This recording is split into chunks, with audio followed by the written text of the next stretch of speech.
Hey everybody, welcome to Dad, Daughters, and Drinks, where you'll always get at least two of those three.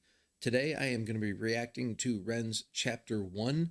I'm not sure what this is. I've been gone for about a week and a half. I was traveling for work. I really had no interaction with like social media or YouTube videos or reacting or anything like that. So I'm not sure what I'm getting into here with this. Just based on the picture, it looks like it's his flat in Calgary. There's the Sick Boy, kind of cool neon thing that was in the Fred Again mashup. But it looks like he's going to sit and just maybe talk. There is a bass in the background, but it doesn't look like he's got a guitar handy, so I don't know. Considering it's called Chapter 1, maybe he's reading a book he's writing or something. I don't know what it is. But I did see that there's a bunch of chapters that have come out, maybe like one a day over the last week or so. I'm not sure exactly what it is, so I'm going into this fully blind. I've read no descriptions or anything else like that. So I'm just going to go ahead and take a look and see what we get.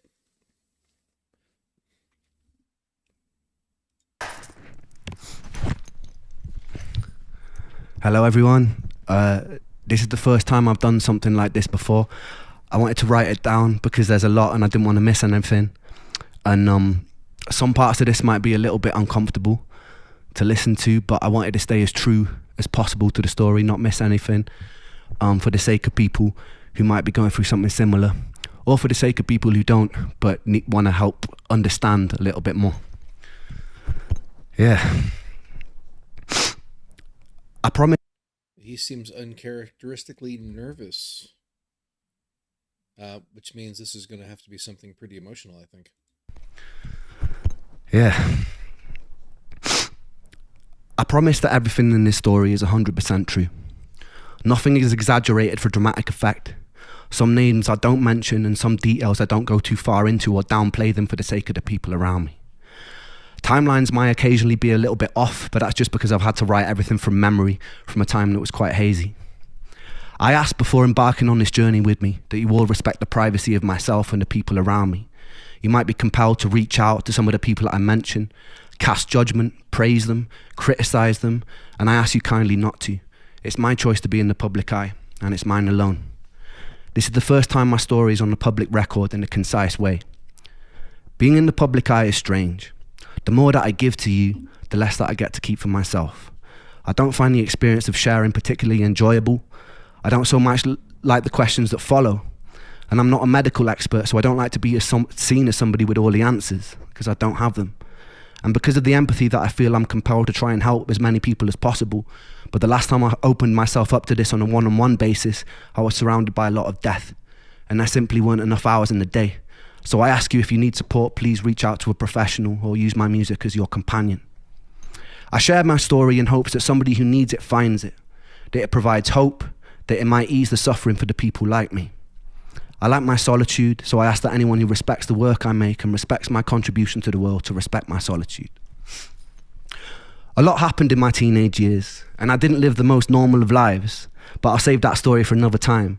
The important thing to contextualize this story is that I was full of life. I was full of a burning desire to change the world. The flaws in how we interact seemed obvious to me. I believed in people's power to change the unnecessary suffering we inflict upon ourselves. I was also enamored with music. Music is the closest thing to God that I have. It's a gateway to the unexplainable, and it's a way of communicating the inexpressible. There's just one moment that I want to share with you from the years before I got sick. I was 17 and I felt indestructible. I'm not sure why, but my whole life I had this feeling inside myself that I was meant to do something important, not for myself, not for praise, not for personal gain, but something that would change the world for the better. It's hard to describe it without coming across like an egomaniac or having some sort of God complex, but I felt like I had some sort of divine purpose. And I remember feeling this so strongly that one afternoon after school, I stood in the center of my bedroom and I spoke loud into an empty void. I said that I would single-handedly take on and defeat the forces of evil, and I welcomed them to try their best. Throughout the years, that memory stuck with me, taunting me sometimes. Flash forward to 2019. I remember the first day I knew something was wrong very well. I woke up in an unfamiliar room in Cardiff, feeling like a raven had perched itself upon my heart. Every time my heart beat, it's like some part of me was aware of the foreboding death sentence that was to come. Some sort of primal instinctive dread. Everything felt wrong, and I felt prosthetic, like I could tear my own skin off and observe though I was watching passively from another room. The night before, I'd been in Cardiff visiting friends in university.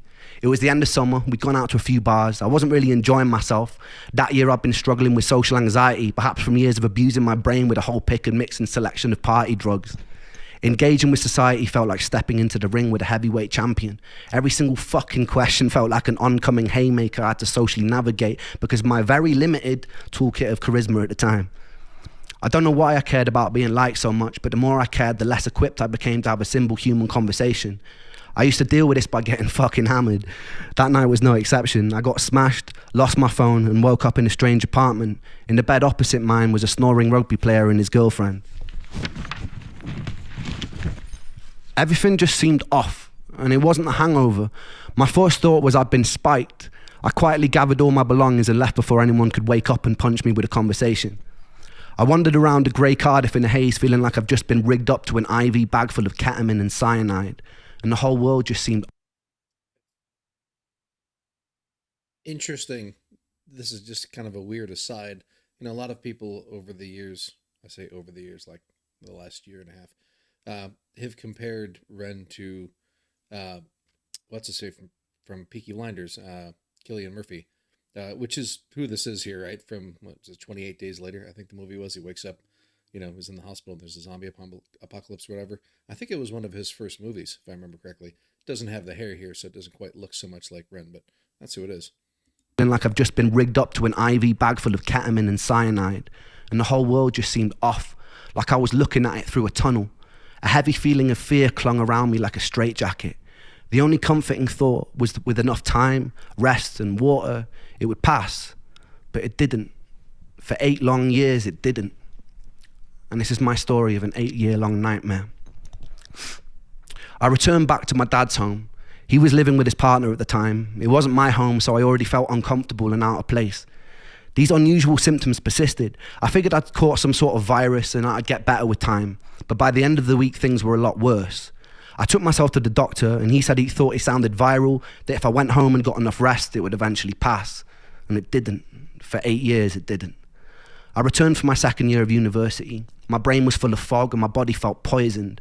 There were intermittent days where I felt like a hollow suit of skin. I'd sit in lectures unable to focus and was devoid of any sort of personality. I'd be able to have basic conversations, yeses and nos, but I was stripped of the ability to think spontaneously. It's like my body was taking up so much processing power being sick that I could not have original or spontaneous thought. The most peculiar thing about this was there was a me that was aware that this was all happening and was observing it from outside of myself, locked out, screaming silently, banging on the walls of my mind to be let in, and never successfully. And nonetheless, there I was, like a ghost haunting myself. My usual routine was getting home, running a shower and curling up into a ball to cry underneath the running water, not understanding what was going on. I brought myself to the doctors numerous times during this period, requesting every blood test they'd let me have, often being dismissed and told things like stress from university can cause strange symptoms. But how come no one I knew in university could relate to this? Eventually, I was put on a 6-month-long waiting list to see a mental health specialist who did a short 1-page questionnaire and wrongly diagnosed me as hypercycling bipolar and put me on a course of citalopram. After a few weeks, it stole my ability to sleep. I was told to stick it out and it would level out and eventually I'd feel more like myself. I stuck it out and I got worse and I pulled myself off it after 2 weeks in a row of sleepless nights and insomnia.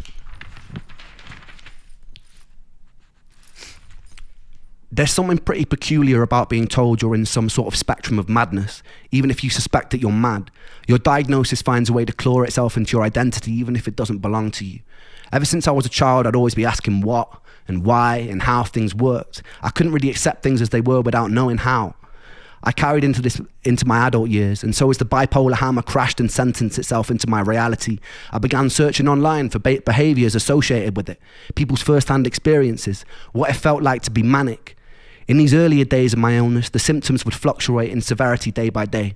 Some days I'd be in a thick, tired fog, and other days they'd be more merciful. I began to associate the days of not suffering as mania and would act more erratically on the days that my symptoms were less bothersome. I did things like climbing out of windows of a 6-story student accommodation or get so drunk I'd wake up outside of the university campus lawn. But it wasn't mania. I just wasn't hurting.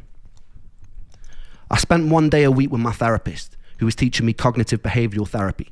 The issue was mentally reframing unexplainable symptoms caused a lot of cognitive dissonance for me. I was told my anxiety or depression was causing my symptoms, but in reality it was my symptoms which were making me anxious and depressed. This is an interesting thing. I mean, there's a lot of stuff to unpack in this, and I'm not going to go into too much of it. Um, but just from a medical standpoint, um, you know, causation and correlation are always those, tricky pairs. And he just, kind of called it out, right? It seemed like doctors were saying it was the cause, but it turns out it was actually the effect. In a correlation kind of situation, you can't always tell what the cause and effect is, right? And it's difficult, I think, for, the medical community gets a lot of grief about a lot of things, and a lot of times rightfully so. But there are times when it's not necessarily their fault.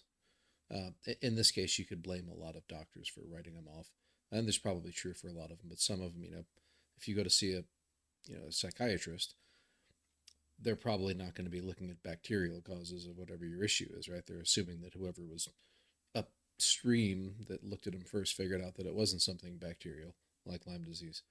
Um, but it does highlight that just in general in medicine, not everything is known. There's not always an obvious way to get to what the issues are. And the US medical system gets a lot of grief for a lot of good reasons about how expensive everything is.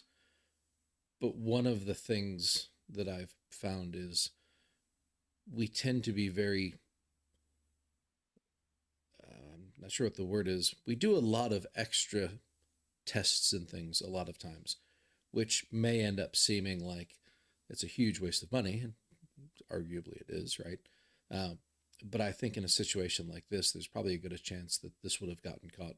Like he said, I was requesting all these different blood tests for everything that I could think of.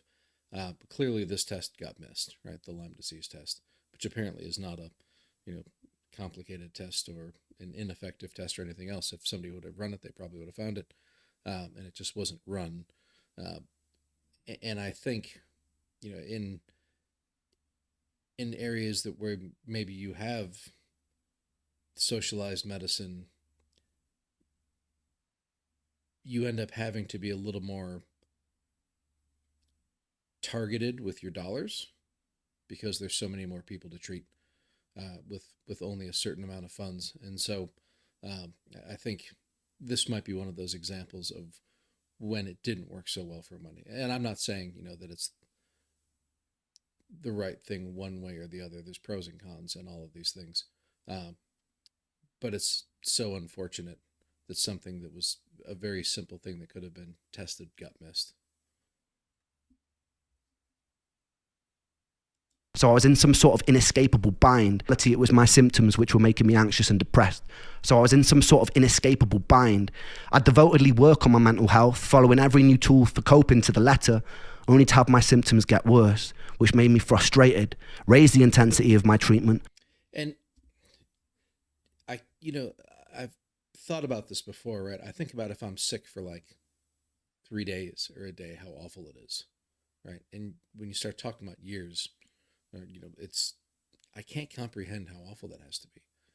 Like your entire mindset has to change, right? It's like the difference between a kid being told to go sulk in their room versus being put in a prison for a decade or something, right? It's such an extreme difference when you're dealing with something for that long a time. And if you're the kind of person who's naturally very, like, I'm trying to think of the right word, academic isn't necessarily the right word, but I think he mentioned inquisitive. Like you've got a very active mind and you're constantly looking, questioning, trying to understand. I think that would be the worst kind of person to experience something that takes so much out of you that your brain just, even if you're not dealing with symptoms that are, causing hallucinations or whatever it might be, like just having the exhaustion of your whole physical state to not be able to think because it's just too hard. You're too tired. And then on top of that, you start putting all of these other, you know, symptoms that happen that he's talking about, this anxiety and things that start messing with your brain that come across as bipolar. Uh, and then on top of that, they start giving you medicines that make all of these other things worse. Like this is such a layering of mental issues on top of physical issues for such an extended period of time. I just can't imagine. only to get even more frustrated as my body seemed to deteriorate.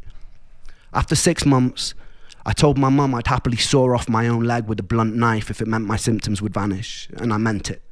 I told her if I had to live with this strange feeling for one more year, I'd kill myself, and I meant that too. But something happened that winter which showed me firsthand the horrors and the fallout from suicide. I met Joe when I was 9 years old. I remember the first time clearly. I was standing in his living room and he turned to me and he was like, "Watch this." Then he proceeded to climb on top of his sofa and did a front flip onto a stone living room floor. He landed on his back and lay motionless for a few seconds before grinning, getting up, and then doing it all over again. We grew up terrorising the streets of the small village we grew up in, playing knock door run or breaking into people's gardens to play on their trampolines. We stayed friends throughout high school, going through various phases together. Joe was comedian of the group. I remember countless mornings after messy all-nighters, Joe would be cracking endless jokes like a professional stand-up routine, and we'd all be in tears laughing.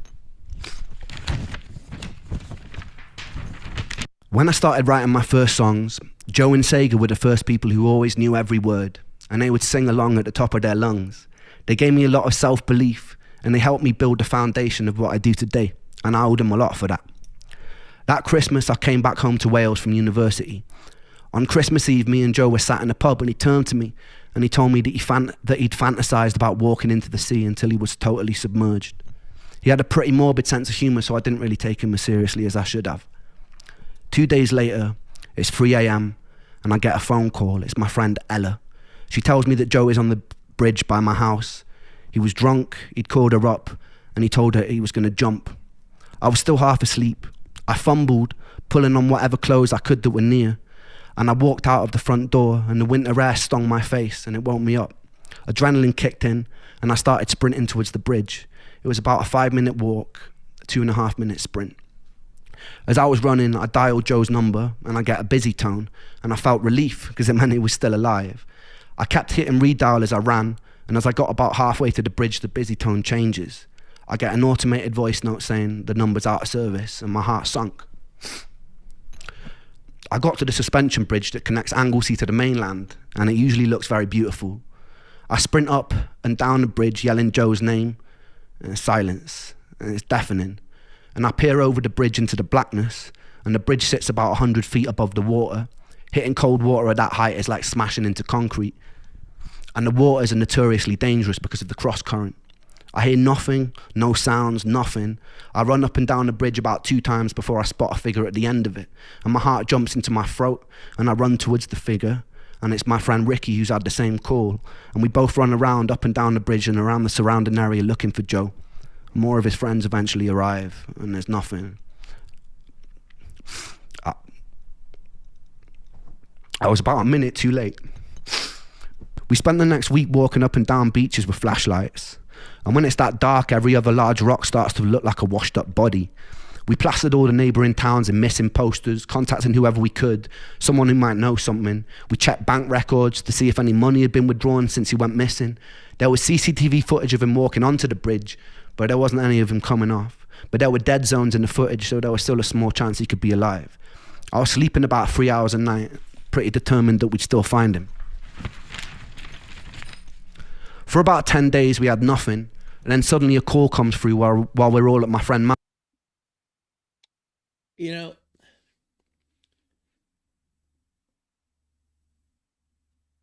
a lot of this is things that, you know, I had heard in other, you know, interviews and things, bits and pieces. But a lot of times I wasn't really sure of what the timelines were, right? Was, you know, had Ren gotten sick by the time this happened or not type thing. And I know some people have, you know, pieced together timelines. I've seen, you know, posts on Reddit where people actually had really interesting giant web pages created of all the things Ren's talked about in interviews and where they seem to fall in different timelines and things. I haven't studied those too hard, because they still seem a little, maybe not like this, right? Not something that's official. And I didn't realize that he had been sick at the time this happened. And so I think that just had to make, everything else that we were talking about before, with all the mental issues and the physical issues, just had to be so, like,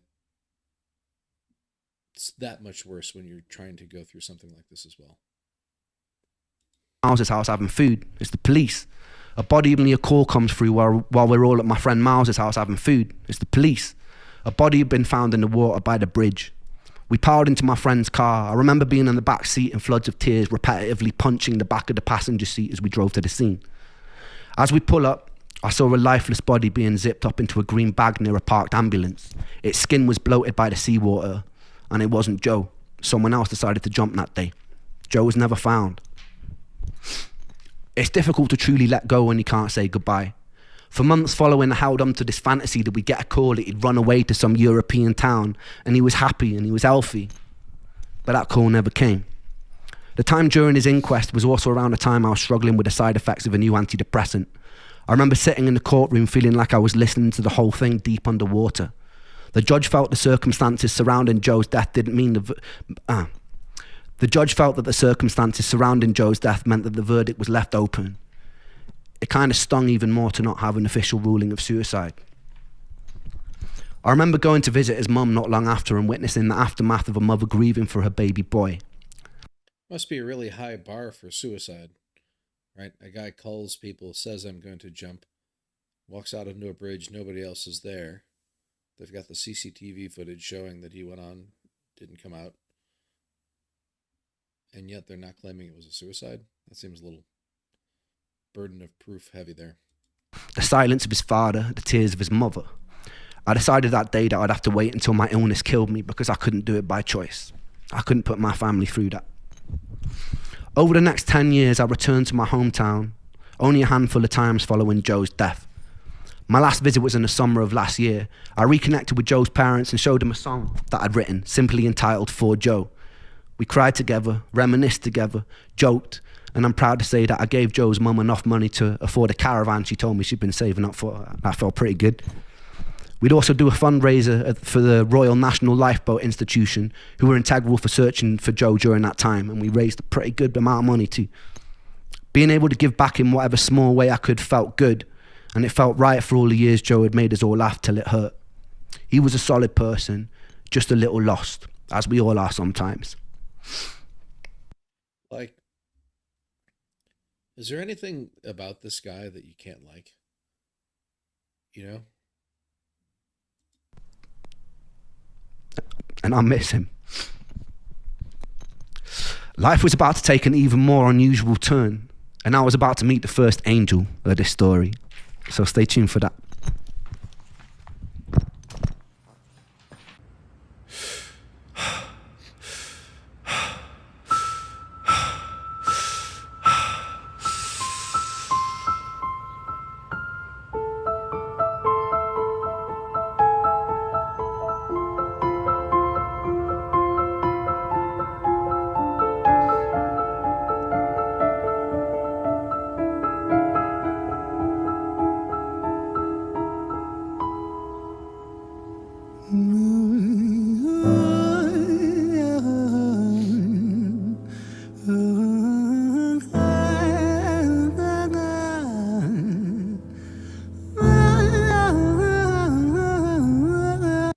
I think the time I first saw the song, I didn't realize he had been as inspired by Nina Simone as he was, and then all of a sudden it made a lot of sense.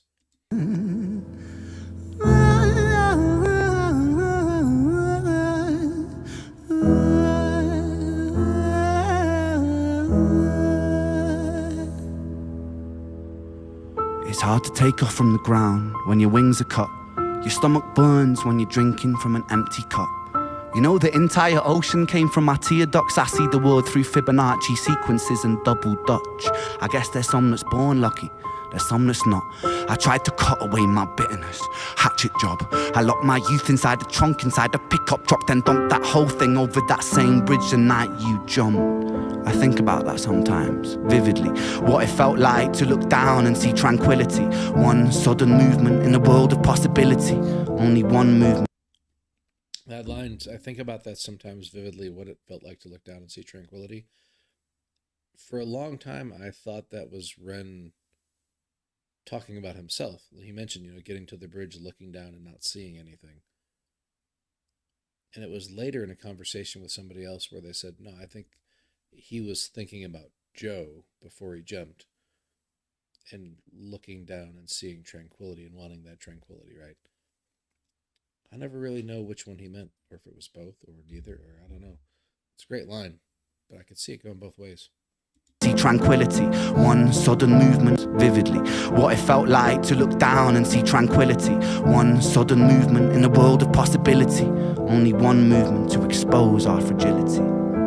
I fucking miss you, and I miss myself. I miss thinking we were indestructible as hell. I miss chilling by the pier cave and kicking back with Callum, Hugo, Justin, Sega, Stevie and the fucking lads. I miss missing that. I numb myself to close the gap. I never even call them up. Distance is my plaster cast, to tell the truth. The day you jumped, my childhood jumped too. But I still can't find the angle. All I find is missing you, man, I miss you.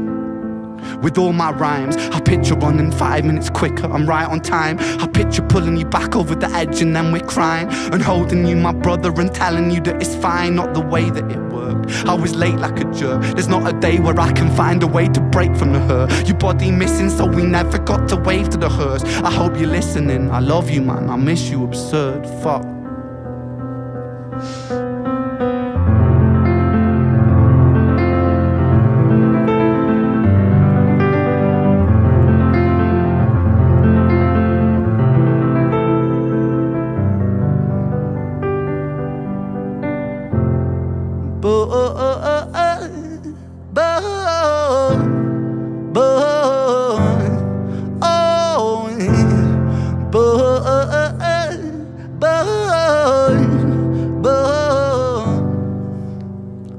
Another domino, it falls. Across the way another's born. How you're supposed to raise a child and give it courage from a storm. In a world that is confusing, contradictions pave our flaws. Some will say we're only human, others judge us for our flaws. Some get born in sheets of satin, some get by in tattered clothes. Some will die before they live, that's just how the story goes. But for those of us still with us, who reside inside our hearts, tell them proudly how you feel.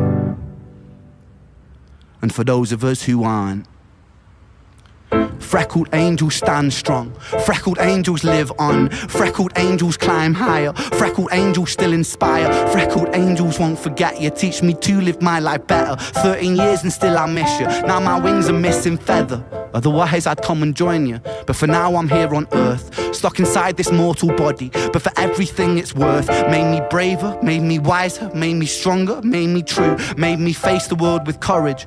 And that's all because of you.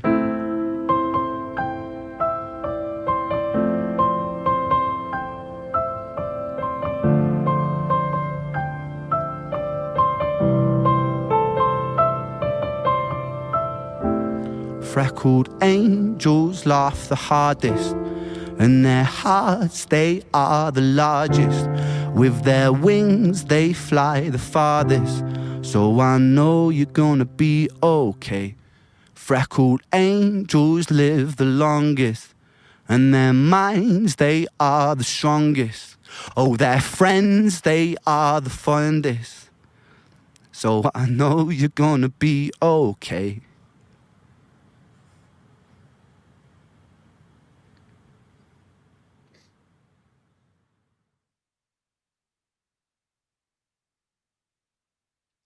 It's amazing that he made it as far as he did in that video. You could tell he started to lose it right there at the end a little bit. I wouldn't have been able to make it about 10 seconds. All right, well, so it seems like these chapters are the story of Ren. There's so much discussion about his life and his, different stories. Like I said, there's people putting timelines together and all these other things.